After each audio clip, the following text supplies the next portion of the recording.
नमस्कार। धीरेन्द्र पुंडीर ऑफिशियल में आप सभी का एक बार फिर से स्वागत है। युद्ध में कहते हैं सेनाओं से ज्यादा सेनापतियों का दिमाग चलता है। वो ये देखते हैं कि युद्ध कहाँ हो रहा है, कौन सामने है, हालात कैसे हैं और युद्ध भूमि में किस हथियार का इस्तेमाल सबसे बेहतर होगा।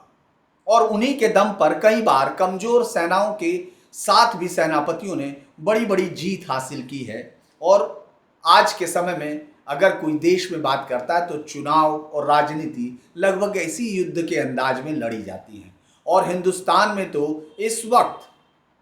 एक ऐसा राज्य में चुनाव हो रहा है जहां एक एक जाति, एक एक वोट, एक एक संप्रदाय, एक एक नेता, तमाम को गिना जा रहा है। यानी हम बिहार की बात कर रहे हैं, लेकिन उससे ठीक पहले यूपीए के इस समय सबसे बड़े, माफ कीजिएगा, इंडी गठबंधन के सबसे बड़े नेता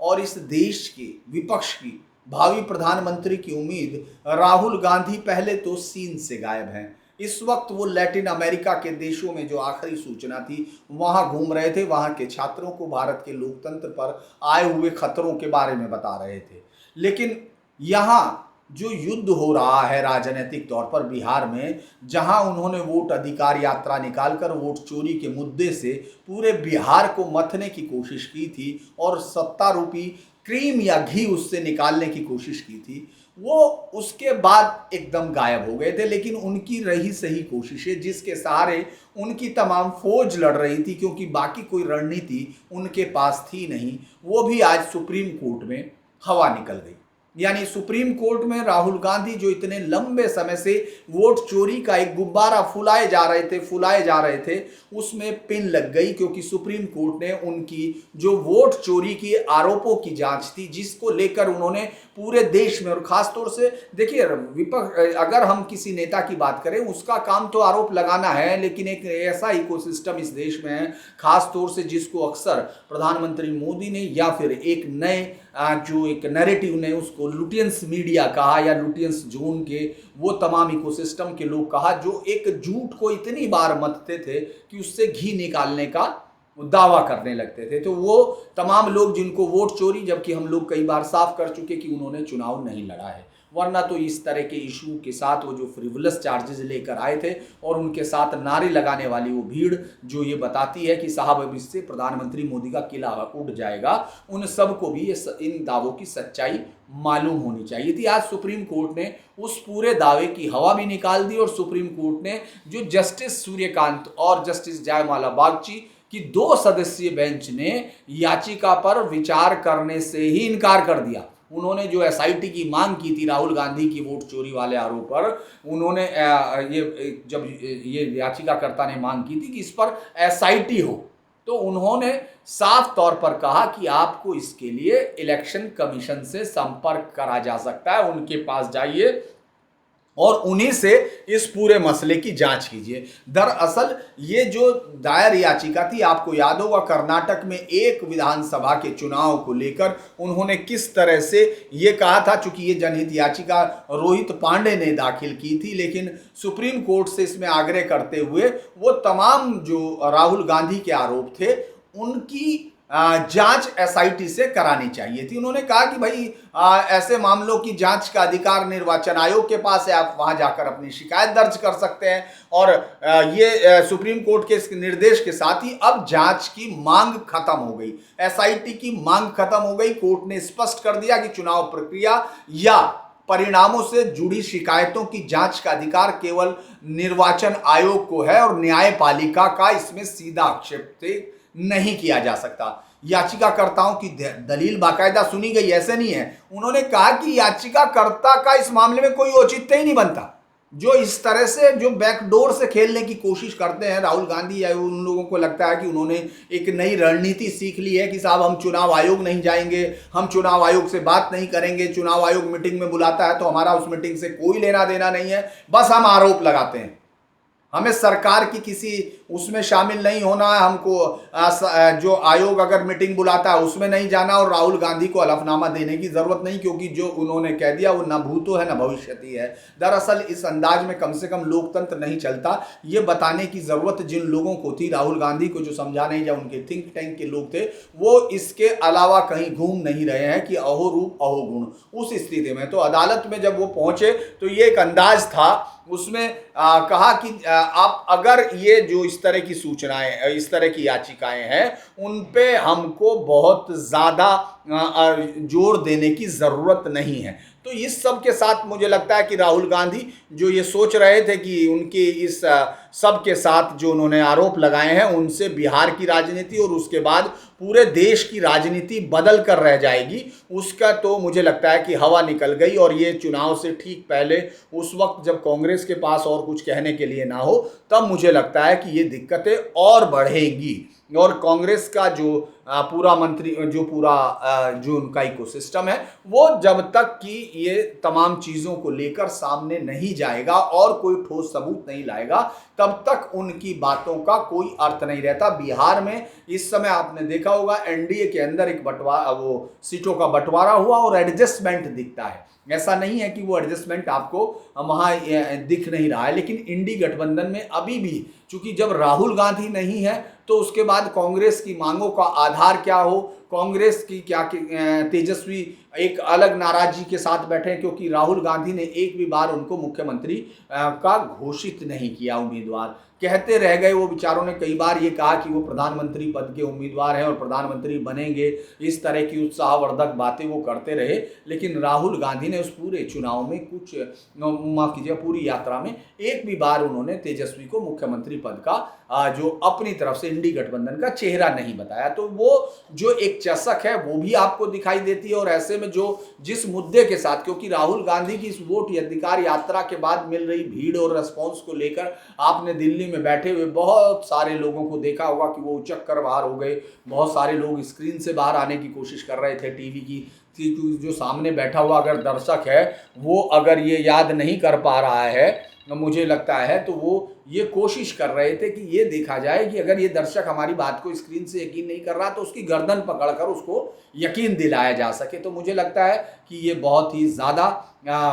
और बिहार में इसलिए भी इसका असर, मैं ये कह सकता हूँ कि वोटों पे शायद इसका असर ना पड़े, इसलिए भी नहीं पड़ सकता क्योंकि इसमें कोई तथ्य नहीं था। बिहार की जनता इस बात को जानती है कि चुनाव कैसे लड़े जाते हैं, इसीलिए अगर तेजस्वी भी साथ थे तो तेजस्वी का सिर्फ एक ही कारण था कि बीजेपी कांग्रेस के पास जितना भी वोट अगर बचा हुआ है और वो वोट अगर मुस्लिम वोट है, तो मुस्लिम वोटों के अंदर जिस तरह का कांग्रेस जहां मुख्य विपक्षी पार्टी बसपा बीजेपी के सामने है, वहां कांग्रेस के साथ वो मुस्लिम वोट जाता है। तो लिहाजा इसमें कि कहीं बंटवारा ना हो या कहीं AIM के साथ मिलके कोई अल्टरनेट ना खड़ा हो जाए, कोई और कांग्रेस उसमें ना हो जाए। और चूंकि बहुत ही कम अंतरों के साथ पिछली बार का चुनाव एनडीए को मिला था, तो ये बात उस बार तेजस्वी के लिए बड़ी लड़ाई है, उनके कैरियर की लड़ाई है, उनके लिए एक बहुत बड़ी, उनके पिता को, चूंकि उनके पिता जो है इस बार मुझे लगता है कि एक आखिरी चुनाव राष्ट्रीय अध्यक्ष के तौर पर लड़ा रहे हैं, तो वो चाहते हैं कि शायद अपने पिता को एक अच्छी जीत दे सकें या एक अच्छी टफ फाइट दें। ऐसे में वो राहुल गांधी की ऐसी बातों को भी सुन रहे थे जिनको बाद में उन्होंने दोहराया तक नहीं, एक बार उनको याद करने की ज़रूरत महसूस नहीं की। आप देखेंगे उनकी पार्टी का जो चुनाव प्रचार है उसमें वो राहुल गांधी के इस बयान को कतई तरजीह नहीं देते। वो अपनी भी यात्रा जो उन्होंने की उसमें भी इसको तरजीह नहीं दी, क्योंकि वो जानते हैं कि इसका ज़मीन से कोई अर्थ नहीं है। और राहुल गांधी कर्नाटक की उस, आपको याद होगा किस तरह से उनके लोगों ने और तमाम लोगों ने इस तरह के सवाल कि साहब इसमें कारण तो बनता है। और मुझे हैरानी ये होती है कि वो तमाम पत्रकार जिन लोगों के साथ मैंने काम किया है, बहुत सारे, उनको मैं एक जेन्युइन उसके तौर पर ज़रूर मानता रहा कि उनके पास एक समझ रही है, उनसे एक सीखा, लेकिन वो जिस तरह से एक तरफा सुर में सुर मिला के दिखने लगे, उसमें ये बताता है कि उसमें कारण नहीं है, उसमें कोई सही या गलत का सवाल नहीं है। बस उनको एक ही चीज़ है, या तो वो मोदी से नफरत करते हैं या उनको लगता है कि साहब मोदी को अब यहाँ से हट जाना चाहिए। इसके अलावा उनके पास कोई एजेंडा नहीं, रोज़ अपनी ही बातें अपने मुंह में डालते हैं, फुट इन माउथ आपके सामने वो दिखता है। लेकिन मुझे लगता है कि ये बहुत बड़ी चीज़ है। और अब चूंकि इस बात का मुद्दा आप इससे ले सकते हैं कि बिहार में जिस SIR की बात हो रही थी उस पर आज तक आज तक एक भी कोई, जब से ये लिस्ट प्रकाशित हुई है, किसी पार्टी ने कोई सबूत के साथ नहीं आए। योगेंद्र यादव जरूर आपको उछलते हुए दिखते हैं। योगेंद्र यादव इसलिए भी उछलते हैं क्योंकि उनकी बात को उनके ही लोग नहीं मानते, उनको जानते हैं कि वो, मुझे लगता है कई बार योगेंद्र यादव भी स्क्रीन पर बोलने के बाद, खुद स्क्रीन से हटने के बाद हंसते होंगे अपनी बातों पर कि ये मैंने ही कहा है क्या, क्योंकि इससे पहले जो उन्होंने कहा था उसको एकदम काटता हुआ दिखता है। क्योंकि वो आम आदमी पार्टी में कुछ कह रहे थे, आम आदमी पार्टी से जब उनको धकिया के बाहर निकाला गया तब उन्होंने कुछ और कहा, उसके बाद जब वो इंडिपेंडेंट होकर लड़ने की कोशिश कर रहे थे तब कुछ और कहा। अब उनको लग रहा है कि राहुल गांधी में इस देश का भविष्य है, जो थोड़े दिन पहले अरविंद केजरीवाल में था, बीच में उनको अपने में भी दिखाई दिया, वो तमाम चीजें। तो उनके अलावा शायद ही किसी को ये यकीन हो कि बिहार में ये मुद्दा हो सकता है। चूंकि चुनाव आयोग के पास आपको जाना था, आप उनको साथ लेके जाते जो तमाम सबूत थे, चूंकि सुप्रीम कोर्ट भी आपसे मांग चुका, आप अभी तक एक सबूत ऐसा पेश नहीं कर पाए हैं जो ये बताए कि जो चुनाव आयोग है वो इंटेंशनली ये कर रहा है। जिसने जो वोट जिनको नाम हटे हैं उनके नाम को हटाने के पीछे कोई इंटेंशन आपको साबित करनी थी, आप साबित नहीं कर पाए। और आपकी बातों से बहुत कुछ होता नहीं है, क्योंकि वो दौर चला गया जब आप इंडिया डिसाइड में बैठ के ये तय कर देते थे कि इंडिया ऐसे डिसाइड करेगा। क्योंकि उस समय तक चुनाव जो तमाम सूचनाएं थी वो तो दूरदर्शन के माध्यम से आनी थी या आपके माध्यम से आनी थी, तो लोगों को, और चूंकि जब डाटा सामने आ जाते थे तो आप कुछ भी बोल लीजिए, किसी के पास उसको वेरीफाई करने का कोई आधार नहीं था और उसका रिएक्ट भी करने का आधार नहीं था। यानी दूरदर्शन को अगर कोई आदमी ये कहना चाहे कि मिस्टर योगेंद्र यादव, आपने जो समझाया है इस देश को, उसका इससे कोई लेना देना नहीं ग्राउंड पे, तो उसके पास कोई मीडियम नहीं था। आज तो आप देखते हैं कि तुरंत, जैसे मैं यूट्यूब कर रहा हूं, आप भी 2 मिनट बाद इसका जवाब लिख सकते हैं और जवाब दे सकते हैं, या फिर आप इस पर वीडियो बना के डाल सकते हैं। तो मुझे लगता है कि ये एक बड़ा झटका कांग्रेस के लिए होगा। और इसको चूंकि जो राहुल गांधी का मसला था वो सिर्फ सेंट्रल उसका नहीं था, बेंगलुरु सेंट्रल और जो कई विधानसभाओं का, राहुल गांधी का ये मसला बिहार के चुनाव के लिए उन्होंने सबसे बड़े एक तुरुप के इक्के के तौर पर इस्तेमाल करने की कोशिश की थी। वैसे बिहार के चुनाव में उनका कोई बहुत योगदान है नहीं, क्योंकि उनकी पार्टी सिर्फ तेजस्वी के दया भाव पर चलती हुई है, या तेजस्वी चाहते हैं कि वो जो है एक विपक्ष के तौर पर एक बड़ी बता सकें। क्योंकि एक ये भी कहा जाता है एनडीए की तरफ से इतने दल शामिल है तो आपकी तरफ कौन कौन है, आप तो अकेले लड़ेंगे। तो इससे भी कई बार क्या होता है कि जो क्षेत्रीय पार्टी है वो कोशिश करते हैं कि जो राष्ट्रीय पार्टी के तौर पर कांग्रेस है उसको साथ रख के सिर्फ एक नोशनल वैल्यू क्रिएट की जाए। तो वही मुझे लगता है, वरना तो ये तमाम आरोप जो चुनाव आयोग ने भी चूंकि उसका जवाब दिया जब ये हुआ, तो उन्होंने कहा, चुनाव आयोग ने कहा कि वो शुरू से ही कहते आ रहे कि ये जो वोट चोरी के सभी आरोप बेबुनियाद है। आयोग ने कहा है कि बिहार में मतदाता सूची की प्रक्रिया पूरी तरह से जो पारदर्शी और निष्पक्ष तरीके से की गई, चुनाव आयोग पूरी तरह निष्पक्ष होकर अपना काम कर रहा, और जो समरी है, जो स्पेशल इंटेंसिव रिवीजन है, वो भी पूरी तरह से सही किया गया। और बिहार में तो ये भी साफ मैं आपको बता चुका कि कोई नहीं आया अभी तक। चुनाव आयोग ने भी कहा कि कोई दावे आपत्तियां दर्ज हुई थी उनका समाधान हो चुका, किसी भी मतदाता का नाम गलत तरीके से नहीं काटा गया। और चूंकि सुप्रीम कोर्ट ने जो याचिका अभी आज दाखिल की है वो अपर्याप्त बताया, उसमें कहा कि ये दलीलें काम नहीं करते हैं, जब तक कोई सबूत ना हो वो कोई भी उसको नहीं माना जा सकता, कि जब तक कोई सबूत उस तरह का ना हो कि जो चुनाव आयोग की तरफ से इंटेंशंस वाला हो, तभी आप चुनाव में आएंगे कि भाई सुप्रीम कोर्ट में आएंगे। नहीं तो आपके पास तो एक राइट है, क्योंकि ये तमाम चीज़ें वहाँ जाने की हैं। तो मुझे लगता है कि ये जो उनका कहना था, याचिकाकर्ता ने कहा था कि साहब चुनाव प्रक्रिया को विश्वसनीयता और पारदर्शिता बनाने के लिए ये याचिका है, इसमें जो है उनको खारिज कर दिया। और उसकी दरखास्त और प्रकाशन में जो पारदर्शिता का था, उन्होंने कहा कि चुनाव आयोग के पास जाना चाहिए, वो अपने आप ये काम कर रहा है। इससे पहले मद्रास हाई कोर्ट ने भी एक चुनाव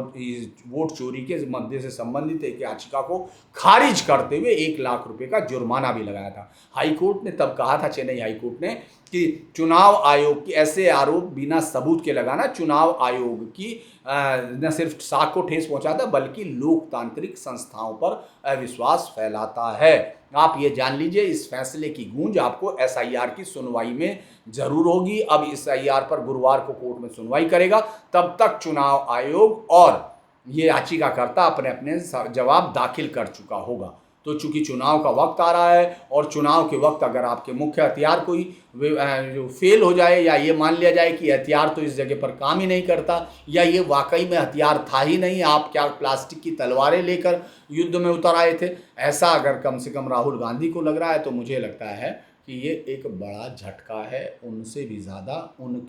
उन तमाम लोगों को जो टीवी स्क्रीन पर बैठकर अपने आप को इस देश का नीति नियंता मानते हैं और इस जनता के हितों का फैसला खुद ही करना चाहते हैं, जनता को कह के कि तुमको मालूम नहीं तुम्हारे लिए क्या सही है, हम बताते हैं। तो ऐसे योगेंद्र यादव को शायद अभी राहुल गांधी को फ़ोन करने का वक्त है कि बिहार में चुनाव आ गया, साहब आ जाइए। तो आज के लिए इतना ही, आप देखते रहिए। अगर वीडियो पसंद आए तो लाइक कीजिए, सब्सक्राइब कीजिए और शेयर कीजिए। नमस्कार।